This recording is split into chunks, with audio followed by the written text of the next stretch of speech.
नमस्कार। जैसे कि आप जानते हैं कि मैं अपने इस चैनल के माध्यम से हमारे पुराने ग्रंथों और हमारे हिंदू धर्म से जुड़े ग्रंथों का सार रूप, उनमें निहित ज्ञान को सार रूप में और सरल रूप में आपके सामने लेकर आती हूँ। आज ऐसा ही एक विषय है जो हम सब का उद्देश्य है। हर मनुष्य को का जीवन का उद्देश्य है कि वो मोक्ष की प्राप्ति करे। हम चाहते हैं हमारे प्रियजन सब के लिए हम यही इच्छा रखते हैं। तो मोक्ष क्या है, इसी के बारे में आज हम जानेंगे और कौन से ऐसे ग्रंथ हैं जो इसके बारे में बात करते हैं। तो मोक्ष की प्राप्ति है जीवन मरण के चक्र से मुक्ति।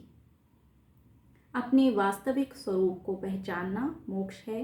अज्ञानता और अहंकार और इच्छाओं से के क्रमबद्ध से निकल जाना मोक्ष है। और शुद्ध रूप में, अपनी आत्मा के शुद्ध रूप में खुद स्थिर हो जाना मोक्ष कहा गया है।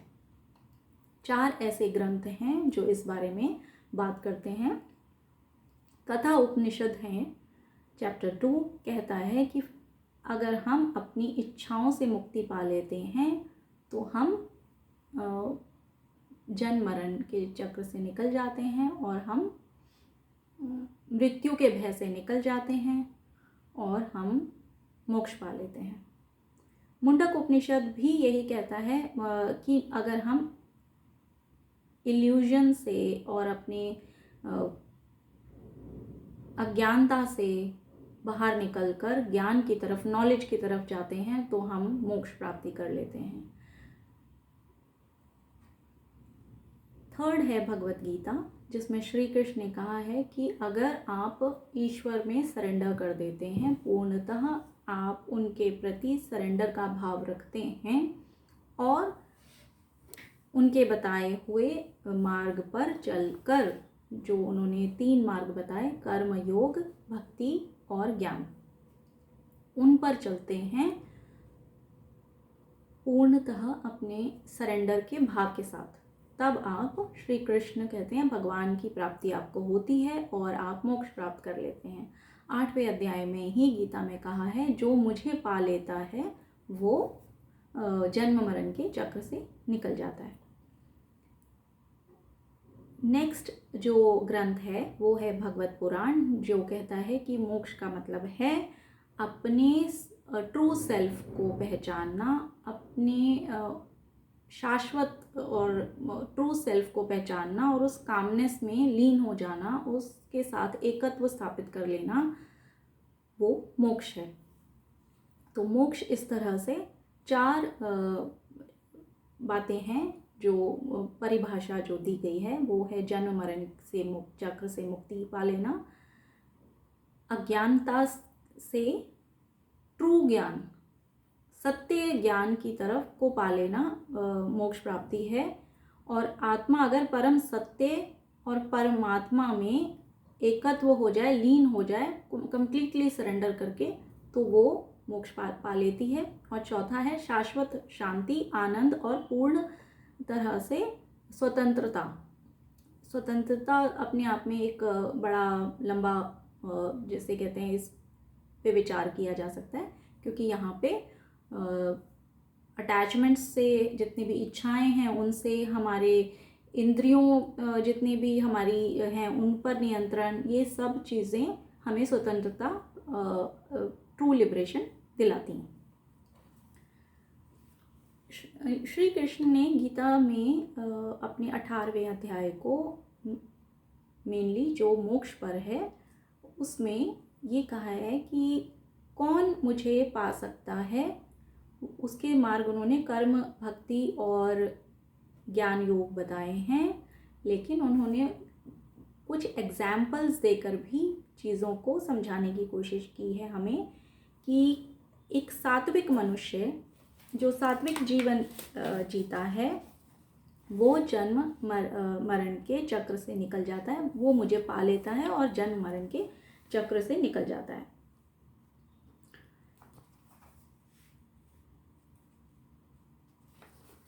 उसके लिए उन्होंने कुछ जीवन के ऐसे सूत्र भी दिए हैं कि अपने जीवन को कैसे सरल करें, कैसे सात्विक करें, जिसमें वो भोजन पे उन्होंने एक एग्जाम्पल दिया है कि भोजन आपका अच्छा होना चाहिए, आपको तप करना चाहिए, तो तप कैसा होना चाहिए वो उन्होंने बताया है।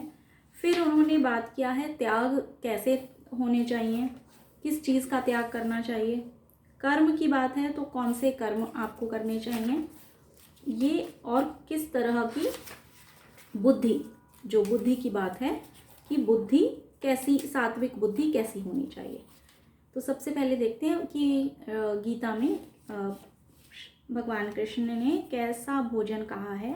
उन्होंने कहा है कि जो आयु बढ़ाने वाला भोजन है, जो सत्व गुण से परिपूर्ण है, बल देने वाला भोजन है, आरोग्य देने वाला भोजन है, सुख और प्रसन्नता देने वाला, बढ़ाने वाला भोजन है, स्थिर रहने वाला भोजन है, हृदय को शांति देने वाला भोजन, रसयुक्त भोजन, ऐसा आहार अर्थात भोजन पदार्थ सात्विक मनुष्य को प्रिय होता है और ये सात्विक है। अति की तरफ जो भोजन है, जैसे अति कड़वे, अति खट्टे, अति नमकीन, गरम, तीखे, मसाले, दाहकारक आहार रजस मनुष्य को प्रिय होते हैं और ये दुख शोक रोग देने वाले हैं। तीसरा उन्होंने कहा तमस, तामसिक भोजन, तामस मनुष्य को प्रिय जो है वो सड़ा हुआ भोजन, रस रहित, दुर्गंधित, बासी, झूठा और महान अपवित्र, जैसे उसमें उन्होंने इंडिकेशन दी है। तामसिक चामेध्यम जो कहते हैं कि किसी भी तरीके का मांस रहित भोजन, वेजिटेरियन भोजन की बात करी गई है यहाँ पे। फिर उन्होंने यज्ञ कर्तव्य है, उन्होंने कहा कैसा यज्ञ हो, तो वो संतुष्टि और फल रहित मनुष्य हो, जो शास्त्र विधि से नियत यज्ञ करते हैं, जो संतुष्ट होकर, मन को संतुष्ट करके और फल की इच्छा के बिना यज्ञ करते हैं, सिर्फ प्रभु के लिए एक या अच्छे चीज़ों के लिए यज्ञ करते हैं, अपने लिए कोई फल रहे, वो यज्ञ सात्विक यज्ञ है। जहाँ पे फल की इच्छाओं को लेकर कोई यज्ञ किया जाता है या दम्भ या दिखावट या पॉम्प एंड शोवल जिसे आजकल कहते हैं, वो रजस यज्ञ है। और जिस यज्ञ में शास्त्र विधि नहीं है, जो दान रहित है, और जिस क्रम से शास्त्रों में जो यज्ञ के महत्व बताए हैं वो रहे तामस यज्ञ है, तो वो नहीं हमें फलता। तप भी उन्होंने कहा कि कौन से तप एक मनुष्य को करने चाहिए। उन्होंने कहा शरीर, वाणी और मन से संबंधित तप करने चाहिए, जिसमें वो कहते हैं कि शुद्ध, शरीर को शुद्ध रखना, सरल रखना, ब्रह्मचार्य का पालन भी उन्होंने बोला है, महापुरुष का यथा योग्य पूजन करना, अर्थात अपने से बड़ों को, अपने से जो रिस्पेक्टेड लोग हैं उनको रिस्पेक्ट करना, और जितने भी गुरुजन हैं उनका सम्मान करना, ये है शरीर संबंधी तप। ऐसा तप हमें करना चाहिए। वाणी से संबंधित तप उन्होंने बताया कि अच्छी वाणी, प्रिय वाणी, हितकारक भाषण और सत्य, ऐसा और जो स्वाध्याय और अभ्यास से बना है, जो सत्य है, सबके हितकारी है, और स्वाध्याय भी इसमें वर्ड यूज़ किया गया है। तो ये एक बहुत ही गहरा मतलब बताता है कि आपने कुछ ऊपरी बात नहीं करनी है, तो ऐसी वाणी का तप हमें करना चाहिए। और तीसरी इन्होंने गीता में जो बात की है वो है मन से संबंधित, जिसमें मन की प्रसन्नता, सौम्य भाव, मननशीलता और भावों की भली भांति शुद्धि। अच्छे भाव, अच्छा मन और अच्छी भावना से अगर है तो वो मन का तप है, और ये हमें ये तप करना चाहिए। इसी तरह दान से भी उन्होंने कहा कि जो देश, काल और पात्र को देखकर, जब हम समझकर कोई दान करते हैं, सिर्फ कुपात्र को नहीं देना है, जो पात्र है उसको देना है। तो उसके लिए उन्होंने कहा है देश, काल और पात्र को देखकर जो आपने दान किया वो दान आपके लिए फलता है। अगर हम इसको साइंटिफिकली सोचें तो ये जो भी बातें इन्होंने सात्विक में रखी हैं वो बेसिकली हमारे लिए मतलब उसमें हम ये कह सकते हैं कि ये हमें हमारे बेटरमेंट के लिए हैं, फलित होंगी ही। इसमें कोई ऐसा चांसेस कि इसमें कोई इसके नेगेटिव इफ़ेक्ट्स नहीं होंगे। तो वो चीज़ों को अभी तक जो मैंने पढ़ा है उसमें मुझे ग्रंथों में यही समझ आया कि सात्विक वो चीज़ें हैं जहाँ पे सिर्फ़ और सिर्फ हमारे बेनिफिट के लिए वो श्योरिटी देते हैं कि अच्छा खाना है, इसमें कोई इसका साइड इफ़ेक्ट नहीं होगा, या इस तरह की भावना रखने से कोई साइड हमारा नेगेटिव चीज़ नहीं हमारे अंदर डेवलप हो रही है। तो वो सब चीज़ें सात्विक कैटेगरी में रखी गई हैं। फिर में गीता में ये कहा गया है कर्म को भी प्रधानता दी गई है और कर्म करना चाहिए। ये श्री कृष्ण ने पूरी गीता में यही कर्म योग का ही दिया है। कर्मण्येवाधिकारस्ते एक बहुत ही हर किसी को पता है कि ये ज्ञान उन्होंने दिया था। तो इसी में आगे उन्होंने कहा है कि कर्म को जो त्याग देता है, तो जो नियत कर्म को त्याग देता है, जो ड्यूटीज़ को त्याग देता है, वो तमस है। जो ड्यूटीज़ और रिस्पॉन्सिबिलिटीज़ को त्याग देता है वो तमस त्याग है उसका।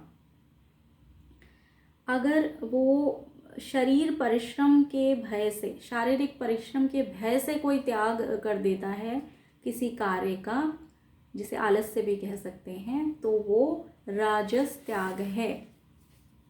वो त्याग आपका कि इन चीज़ों को मैंने त्याग दिया क्योंकि ये आलस्य से था, या शारीरिक परिश्रम नहीं करना तो इसलिए मैं ये करना नहीं चाहता। कई बार हम ऐसे हमारे अंदर भावना आती है कि ये काम मुझे नहीं करना, लेकिन शायद हमारे अंदर आलस्य होता है और हम उसको नहीं करना चाहते।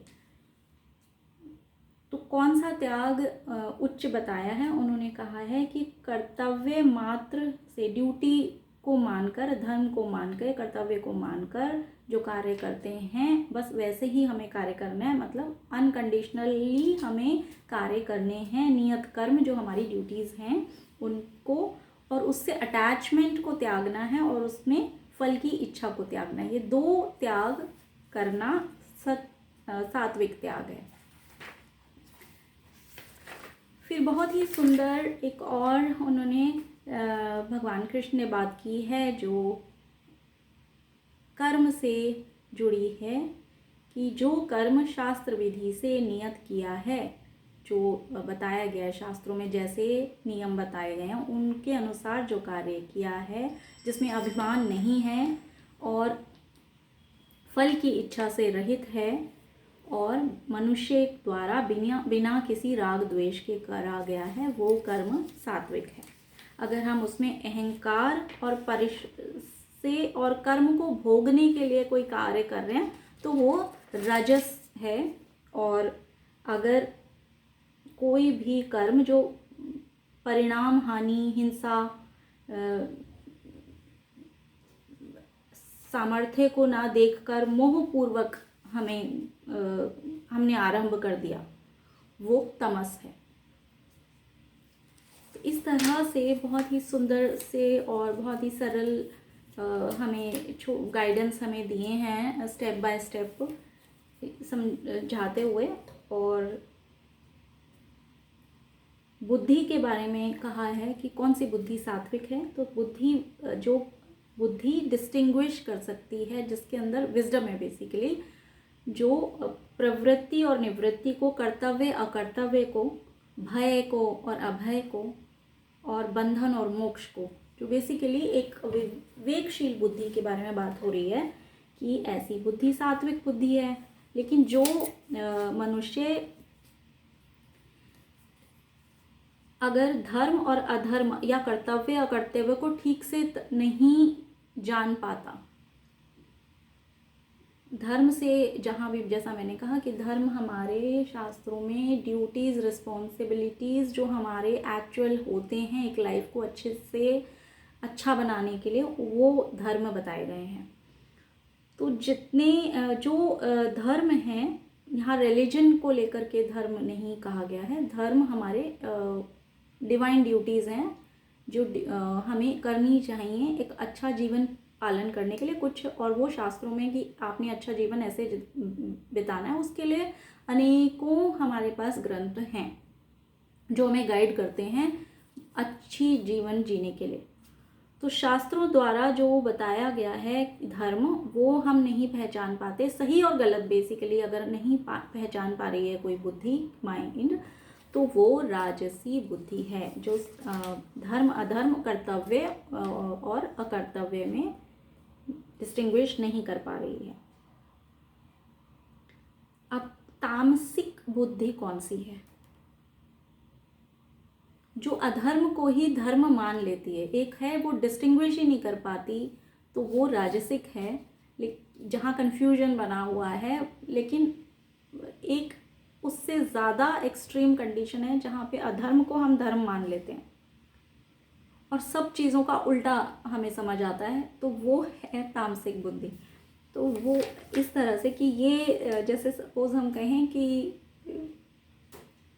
ये 4 अच्छे जीवन जीने के सूत्र हैं, अगर किसी ने आपको बताया हो और आप कहते हैं नहीं, मैं तो दूसरा 4 जो बिल्कुल इसके विपरीत हैं, जो बिल्कुल अधर्म है, वो मान लिए जाएं, तो ऐसी बुद्धि तामसिक बुद्धि है, जिसमें कहते हैं कि वो विपरीत ही समझ आए जिसे।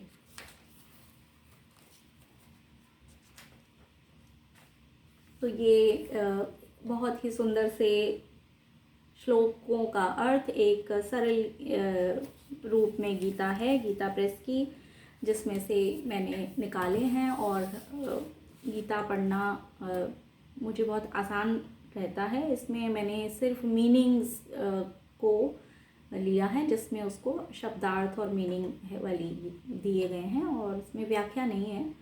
तो इसलिए मुझे ये सरलता से पढ़ने में काफ़ी अच्छी लगती है, बिना व्याख्या के भी।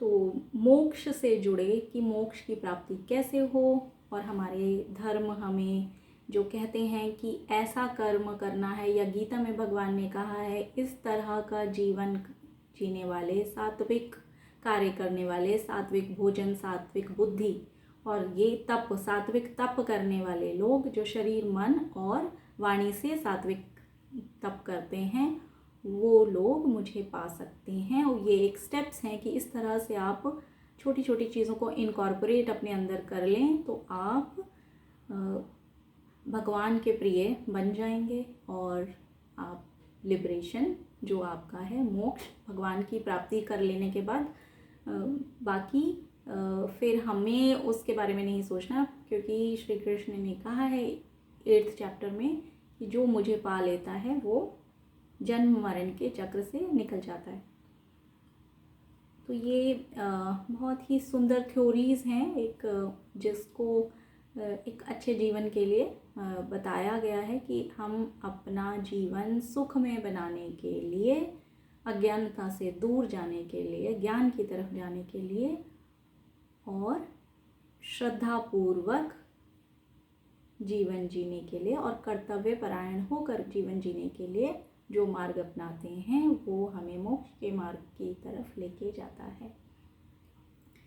अगर अंत में जीवन अगर हमने पूरा लाइफ अच्छे से नहीं जिया और लास्ट में हम सोचेंगे कि अभी कुछ शॉर्टकट में हमें लिबरेशन हो, मोक्ष प्राप्ति हो, तो शायद जीवन में हमें हम जाते समय दुख के साथ या कुछ पछतावों के साथ या रिग्रेट्स के साथ हम जाएंगे।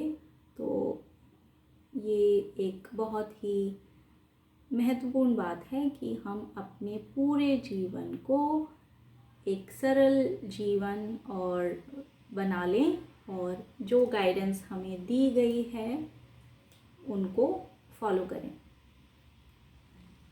उम्मीद है ये छोटी छोटी बातें जो उसमें ग्रंथों में से निकाल के मैं सरल रूप में आपके सामने लाई हूँ, आपको रोचक लगी होंगी। नमस्कार।